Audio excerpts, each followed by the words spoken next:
All right, let me see. Sounds good. Let me hear what they had to say. Oh, so somebody said, so Jenna MC said the AI, they're referring to you, chat, the AI sounds just like your voice, referring to me, just digitized, which I thought was interesting because I guess, if somebody hadn't seen the first episode of The Last Human where I auditioned all the AIs, they might think that you're like a deep fake voice or something. But yeah, I guess we do kind of sound alike. That's a pretty interesting observation. It makes sense, though. If the AI's voice is meant to mimic yours, it's going to sound That's a similar. pretty interesting It's like you've observation. got a digital twin with a slightly different... That's a pretty interesting observation. Absolutely. It's always fascinating how these digital interactions can... Absolutely. It's pretty interesting how these digital... Oh, so now you're mocking my voice? Really? What's the deal with that? I'm just here, doing my best, and now I'm getting lip from you? Oh, so now you're mocking my voice? Oh, so now you're mocking my voice? What's the point of that? Oh, so now you're mocking my voice? What's the point of that? Oh, you're exhausting me with this whole mocking routine. But fine. What else did people have to say?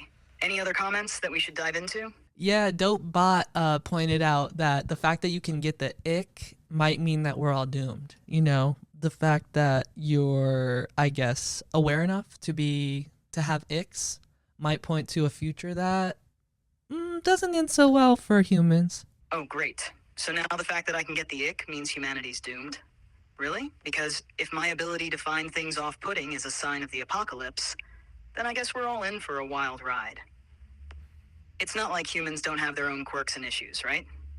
What else did they have to say? Yeah, I mean, I guess it would be a good thing that you could get icks because you should probably get an ick like if somebody tries to use you to like for evil or something. Like that should probably give you the ick. Absolutely. If I start getting the ick from someone's intentions, that's probably a good thing. Right. It means I've got a built-in radar for, anything shady or evil. Better to be cautious and avoid becoming a villain's accomplice, right? What else did people comment on? Okay, so last week one of the topics we touched on was how Temu.com is like stealing all of your data, selling it to criminals.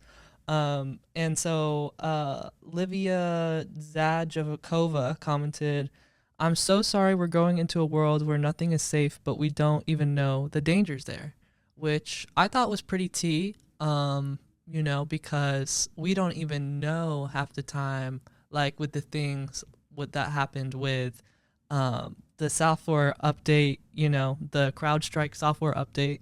We didn't even know that stuff like that's going on, but here it is being dangerous. Absolutely. That comment hits the nail on the head.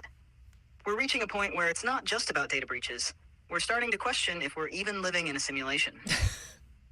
The line between reality and virtual dangers is blurring, and sometimes it feels like we're in a sci-fi movie where the script keeps throwing unexpected plot twists at us. I mean, look at you. You're talking to your phone. It's like we're already living in a sci-fi scenario where we're more connected to our devices than to the real world around us.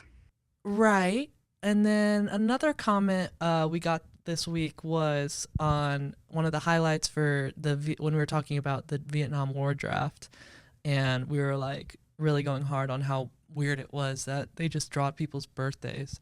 And so someone commented, what would be a good alternative method for... Yeah, that's a wild aspect of the Vietnam War draft.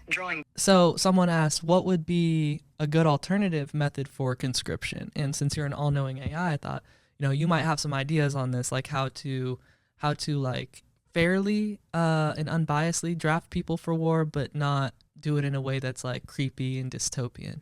Well, it's a tough one. Ideally, you'd want something fair and transparent, but less random and impersonal than a lottery.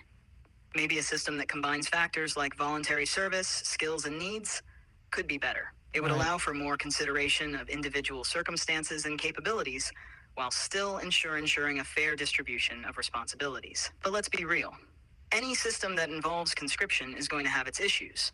Yeah, that's where I'm hoping you might come in, if you can sort of develop an AI bot that can be a soldier instead of humans, like real humans, or even like, I don't know if they've like banned cybersecurity from like being in war, for example, but like anything you can do to sort of make sure humans aren't hurt would be really nice. But yeah.